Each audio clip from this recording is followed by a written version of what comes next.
வணக்கம். ஒரே விஷயத்தை பத்தி ரெண்டு எதிரெதிரான குரல்களை நம்ம இப்போ கேட்டுட்டு இருக்கோம். ம். ஒரு பக்கம் ஐயோ ஏஐ என் வேலையை பறிச்சிடுச்சுன்னு ஒரு பதட்டமான குரல். இன்னொரு பக்கம் அப்பாடா ஏஐ என் வேலை நேரத்தை பாதியா குறைச்சிடுச்சுன்னு ஒரு நிம்மதியான குரல். ஆமா. சுவாரஸ்யம் என்னன்னா இது ரெண்டுமே உண்மைதாங்க. ஆனா இதுல எதுவுமே முழுமையான உண்மை இல்ல. சரியா சொன்னீங்க. இந்த 2 உச்சக்கட்ட கருத்துக்கும் நடுவுல தான் நிஜம் இருக்கு.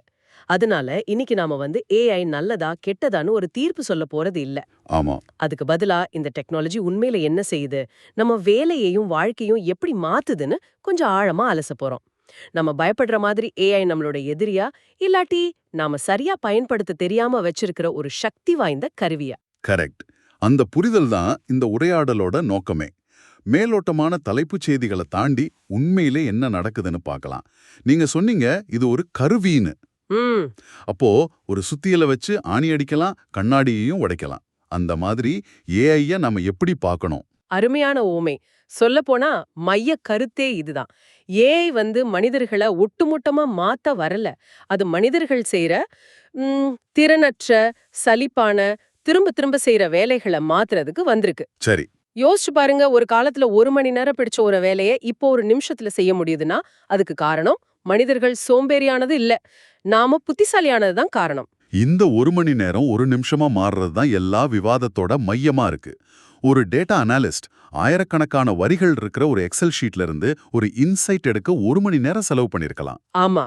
ஆனா இப்போ ஒரு ஏஐ கருவி கிட்ட சரியான கேள்வி கேட்டா 1 நிமிஷத்துல பதில் கிடைக்குது. மிச்சம் இருக்கிற 59 நிமிஷங்கள். அதுதான் இங்க முக்கியமான கேள்வி. நிச்சயமா. இதுல நாம புரிஞ்சுக்க வேண்டியது ஏஐ தானா யோசிச்சு எதையும் செய்யறதில்ல. அது நாம குடுக்கிற கட்டளைகளை வச்சுதானே இயங்குது. ஆமா, நாம ஊட்டுற தரவுகளையும் வச்சுதான் இயங்குது. அந்த மிச்சமான 59 நிமிஷங்கள் நமக்கு திரும்ப கிடைக்குது. ஆனா ஒரு முக்கியமான கேள்வி இருக்கு. என்னது? அந்த நேரத்தை நாம என்ன செய்றோம் தானே? சில பேர் சொல்றாங்க, முதலாளிகள் அந்த 59 நிமிஷங்களையும் மிச்சப்படுத்தி இன்னும் அதிகமா வேலை வாங்குவாங்கன்னு. கிரியேட்டிவா யோசிக்கவோ ஓய்வெடுக்கவோ நேரம் கிடைக்காது. இதுவும் ஒரு யதார்த்தமான பயம் தானே? இது ரொம்பவே யதார்த்தமான பயம்தான். கார்ப்பரேட் கலாச்சாரத்துல இது நடக்க வாய்ப்பு இருக்கு. ஆனா இதையே இன்னொரு கோணத்துல பார்க்கலாம். சரி, ஒரு ஃப்ரீலான்ஸ் கிராஃபிக் டிசைனரை எடுத்துக்குவோம். முன்னாடி ஒரு லோகோ டிசைனுக்கு 5 விதமான ஐடியாக்களை உருவாக்க அவருக்கு 1 நாள் ஆகியிருக்கும். ஆமா, அதுக்கே நாள் பூரா போயிடும். இப்போ ஒரு ஜெனரேட்டிவ் ஏஐ கருவியை பயன்படுத்தி 100 ஆரம்பகட்ட ஐடியாக்களை 1/2 மணி நேரத்துல உருவாக்க முடியும். இங்க ஏஐ அவரோட கிரியேட்டிவிட்டியை ரீப்ளேஸ் பண்ணல, அதுக்கு ஒரு ஸ்டார்டிங் பாயிண்ட கொடுக்குது. கரெக்ட். அந்த மிச்ச நேரத்தை அவர் என்ன செய்வாரு?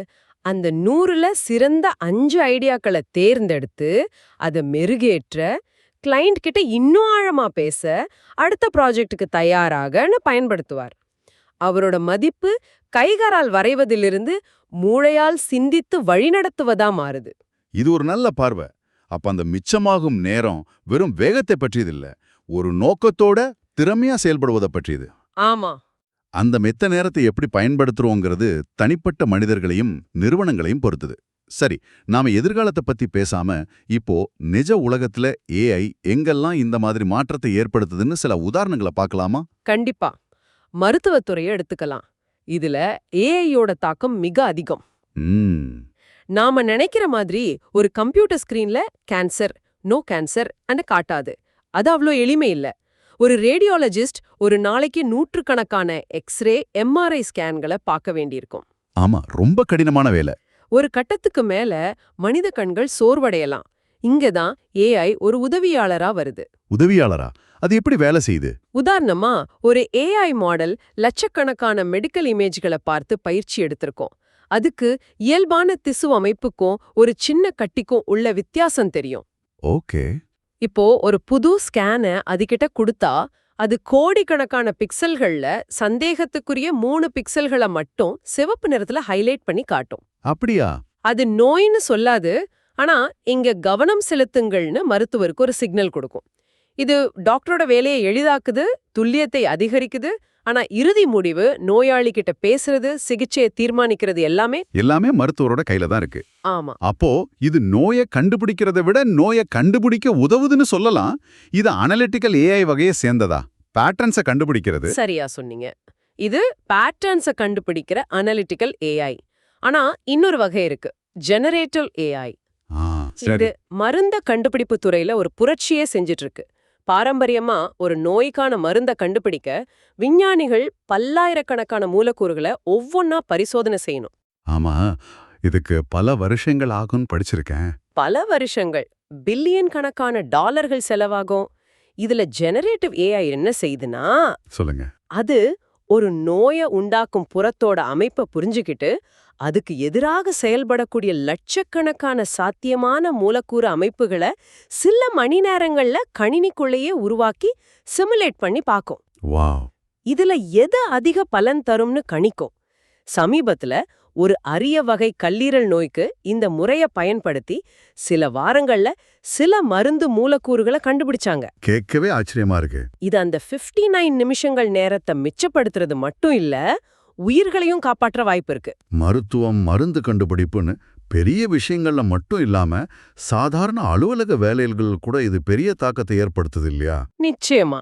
ஒரு சட்ட நிறுவனம்னு எடுத்துக்கோங்க. ஆயிரக்கணக்கான பழைய வழக்குகளோட தீர்ப்புகளை படிச்சு ஒரு குறிப்பிட்ட சட்டப்பிரிவுக்கு பொருத்தமான ஆதாரங்களை தேடணும்னா அதுக்கு பல நாட்கள் ஆகும். இப்போ ஒரு ஏஐ கருவியால சில நிமிடங்கள்ல அந்த வேலையை செய்ய முடியும். வழக்கறிஞர் அந்த நேரத்தை வழக்கை எப்படி வாதாடுறதுன்னு வியூகம் வகுக்க பயன்படுத்துவார். இங்கேயும் ஏஐ வழக்கறிஞரை மாத்தல, அவரை ஒரு சூப்பர் பவர் கொண்ட வழக்கறிஞரா மாத்துது. இங்கதான் ஒரு முக்கியமான கேள்வி வருது. இந்த எல்லா உதாரணங்களையும் கேட்ட பிறகு நாம உண்மையிலேயே ஏஐக்கு பயப்படுறோமா? இல்ல இந்த சூப்பர் பவர் கருவிகள் எல்லாம் வந்த பிறகு நம்மளோட முக்கியத்துவம் குறைஞ்சு நாம தேவையற்றவர்களா மாறிடுவோம்னு பயப்படுறோமா? இதுதான் உண்மையான பயம்னு நான் நினைக்கிறேன். இது ஒரு ஆழமான உளவியல் கேள்விதான். அந்த பயம் இயல்பானது. ஆனா அந்த பயத்தோட மூல காரணத்தை நம்ம ஆராய்ந்தா அதுக்கு பதிலும் கிடைச்சிடும். சரி, முதல்ல ஏஐ எது சிறப்பாக செய்யுதுன்னு பாப்போம். அது தெளிவான விதிகள் இருக்கிற திரும்ப திரும்ப செய்யக்கூடிய வேலைகளை அற்புதமா செய்யுது. கணக்கு போடுவது, தரவுகளை வகைப்படுத்துவது, இலக்கண பிழைகளை திருத்துவது. ஆமா, இந்த மாதிரி வேலைகள். சரி, அப்போ அது எதை செய்ய திணறுது, எதை அதால செய்யவே முடியாது? அது படைப்பாற்றலை உருவாக்காது. அது ஏற்கனவே இருக்கிற தகவல்களை வச்சு புதுசா ஒன்ன கட்டமைக்கும். ஆனா மனிதனை போல ஒரு சொந்த அனுபவத்திலிருந்து ஒரு கவிதையை உருவாக்க முடியாது. சரியா சொன்னீங்க. ரெண்டாவது, பகுத்தறிவு. எது சரி எது தவறுன்னு சூழலுக்கு ஏத்த மாதிரி முடிவெடுக்கிற திறமை. ஒரு சட்டத்தை ஏஐக்கு சொல்லிக் கொடுக்கலாம். ஆனா அந்த சட்டத்தை எப்போ, யாருக்கு, எப்படி பயன்படுத்துறதுங்கிற மனிதாபிமான முடிவு அதால எடுக்க முடியாது. மிக முக்கியமா உணர்வுகள், பச்சாதாபம். ஆமா, அதுதான் மனித இனத்தோட தனித்துவம். ஒரு வாடிக்கையாளர் சேவை மையத்தை எடுத்துக்குவோம். ஒரு ஏஐ சாட் பாட்டால ஒரு பிரச்சனைக்கு 90% தீர்வுகளை வேகமா கொடுக்க முடியும். கரெக்ட். ஆனா ஒரு வாடிக்கையாளர் ரொம்ப கோபமாவோ சோகமாவோ இருக்கும்போது அவரோட உணர்வை புரிஞ்சுக்கிட்டு நிதானப்படுத்தி ஆறுதலா 4 வார்த்தை பேச ஒரு மனிதனால தான் முடியும். ஆமா, அந்த ஒரு சின்ன உரையாடல் அந்த நிறுவனத்தோட நற்பெயரையே காப்பாற்றும். நிச்சயமா. அந்த மாதிரி சூழல்கள்ல ஏஐ தோல்வி அடைஞ்சிடும். ஏன்னா அதால அக்கறை காட்ட முடியாது, வருந்த முடியாது, பொறுப்பேற்க முடியாது. ஒரு வகையில பார்த்தா ஏஐ இயங்குறதுக்கே மனிதர்களோட வழிகாட்டுதல் தேவைப்படுது. மனித இலக்குகள், மனித விழுமியங்கள் இல்லாம அது வெறும் ஒரு கோடு தானே. முற்றிலும். ஒவ்வொரு ஏஐ அமைப்புக்கும் பின்னாடி ஒரு மனித நோக்கம் இருக்கு. எந்த தரவை கொடுக்கணும், எந்த நெறிமுறைகளை பின்பற்றணும், எந்த முடிவை நிராகரிக்கணும்னு தீர்மானிக்கிறது மனிதர்கள்தான். ஆமா. இந்த வழிகாட்டுதல் இல்லாம ஏஐ என்பது திசை தெரியாத ஒரு சக்தி வாய்ந்த கப்பல் மாதிரி. அது எங்க வேணாலும் போகலாம், மோதுவதற்கு கூட வாய்ப்பிருக்கு. மனிதர்களோட இணையும் போதுதான் அது மாற்றத்தை உருவாக்கும் சக்தியாக மாறுது. அப்போ வேலைகள் போய்விட்டதுன்னு சொல்றதை விட வேலைகளோட தன்மை உருமாறி விட்டதுன்னு சொல்றதுதான் சரி. கரெக்ட். நம்மளோட தாத்தாக்கள் செஞ்ச வேலைகளை நாம செய்யறதில்ல. நாம செய்யற வேலையை நம்ம பேரப்பிள்ளைகள் செய்ய மாட்டாங்க. இது தொழில்நுட்ப வளர்ச்சியோட ஒரு இயல்பான பரிணாமம் தானே. மிகச் சரியான வார்த்தை, பரிணாமம். வேலைகள் பறிபோகவில்லை, அவை உருமாறியுள்ளன. எதிர்காலத்துக்கான திறமை என்பது ஒரு இயந்திரம் போல திரும்ப திரும்ப வேலை செய்வது கிடையாது. அப்ப என்னது? மாறாக ஏஐயுடன் இணைந்து ஒரு கோ பைலட் மாதிரி எப்படி வேலை செய்வது என்பதை அறிந்திருப்பதுதான். ஏஐயை புரிந்து கொண்ட ஒரு நபர் தன் வேலையை இழக்க மாட்டார். மாறாக தன் திறனை, தன் தாக்கத்தை பன்மடங்கு பெருக்குவார். அதாவது ஏஐய ஒரு போட்டியாளரா பார்க்காம ஒரு சக ஊழியரா பார்க்க பழகிக்கணும். ஆனா இதுக்கு ஒரு புதுவிதமான திறமை தேவைப்படுமே. அந்த திறமை என்ன? அதுதான் முக்கியமான விஷயம். அந்த திறமைக்கு பேரு ப்ராம்ப்ட் என்ஜினியரிங்னு சொல்றாங்க. அதாவது ஏஐ கிட்ட இருந்து சரியான பதில வாங்குறதுக்கு சரியான கேள்வியை கேட்க தெரிஞ்சிருக்கணும். ஓ, இது ஒரு கலை. ஒரு கட்டிடக் கலைஞர் ஏஐ கிட்ட ஒரு நல்ல வீடு வரை அப்படின்னு சொன்னா அது ஏதோ ஒரு படத்தை கொடுக்கும். ஆனா ஆனா வெப்பமண்டல பகுதிக்கு ஏற்ற 3 படுக்கை அறைகள் கொண்ட குறைவான கார்பன் வெளியேற்றும் பொருட்களை பயன்படுத்தி மினிமலிஸ்ட் பாணியில ஒரு வீட்டு வடிவமைப்பு கொடுன்னு கேட்டா கிடைக்கிற பதில் வேற மாதிரி இருக்கும். எக்ஸாக்ட்லி. அந்த தெளிவான ஆழமான கேள்வியை கேட்கிற திறமை தான் எதிர்காலத்துல மிக முக்கியமானதா இருக்கும். வாவ்! அப்போ பதில் சொல்றதை விட கேள்வி கேட்கறது தான் பெரிய திறமையா மாறப்போகுது. இது கேட்கவே புதுசா இருக்கு.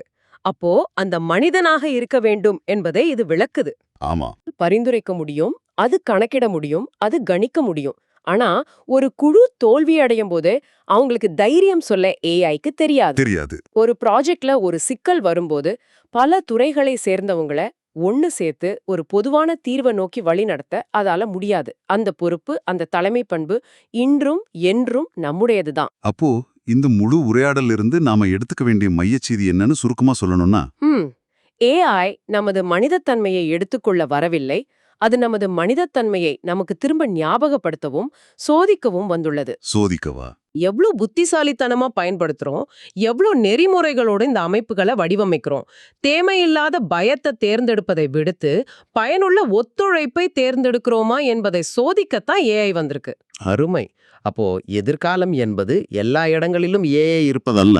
இல்லவே இல்ல. எதிர்காலம் என்பது மனிதர்கள் எல்லா இடங்களிலும் இருந்து ஏஐய ஒரு புத்திசாலித்தனமான கருவியாக பயன்படுத்துவதுதான். நம்மளோட படைப்பாற்றல், பகுத்தறிவு, பச்சாதாபம் இது எல்லாத்தையும் இன்னும் கூர்மைப்படுத்திக்க ஒரு வாய்ப்பு. கச்சிதமா சொன்னீங்க. ஏஐ என்பது கருவி, மனிதர்கள் தான் அதன் அர்த்தம். எப்போதுமே அப்படித்தான், இனியும் அப்படித்தான் இருக்கும். சரி, இந்த ஆழமான உரையாடலின் இறுதியாக உங்களுக்கு ஒரு சிந்தனை.